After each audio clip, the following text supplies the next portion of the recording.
నిన్న మొన్న చూస్తున్నాం. నేను ఒక మాట చెప్పాను, నాకు అక్కడక్కడ కంప్లైంట్లు వస్తున్నాయి. తెలుగుదేశం పార్టీ నాయకులు లేకపోతే ఎన్డీఏ నాయకులు ఒకరిద్దరు అవతల వైఎస్ఆర్ కాంగ్రెస్ పార్టీకి పనిచేస్తున్నారు. మీరు పని చేయాల్సింది ఎన్డీఏ నాయకులకు పని చేయాలని చాలా స్పష్టంగా చెప్పాను. దీంట్లో నష్టం లేదు. అర్హులందరికీ సంక్షేమ కార్యక్రమాలు చేస్తాం, ప్రజలందరికీ అభివృద్ధి కార్యక్రమాలు చేస్తాం. అదే సమయంలో రాజకీయ పరిపాలన ఉంటుంది, సుపరిపాలన ఉంటుంది.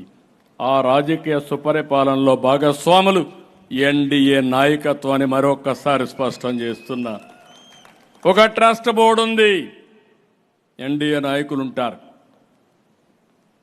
ఒక కార్పొరేషన్ ఉంటుంది, లేదంటే ఇంకో దగ్గర ఉంటాం. ఎన్డీఏ నాయకత్వం కూర్చొని డిసైడ్ చేస్తాం.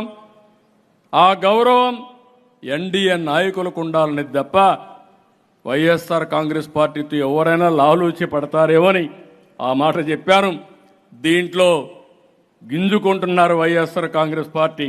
కబద్దార్, జాగ్రత్తగా ఉండండి, మీ ఆటలు సాగనివ్వను. అంటే ఏదో రెచ్చిపోతున్నారు. రెచ్చిపోవద్దండి. నేను ఎప్పుడు కూడా సంక్షేమ కార్యక్రమాలు అర్హులందరికీ ఏమంటున్నాను. అట్లని చెప్పి దబాయిస్తే ఇస్తామనుకుంటే మాత్రం అది పగటి కలగా మిగులుతుంది.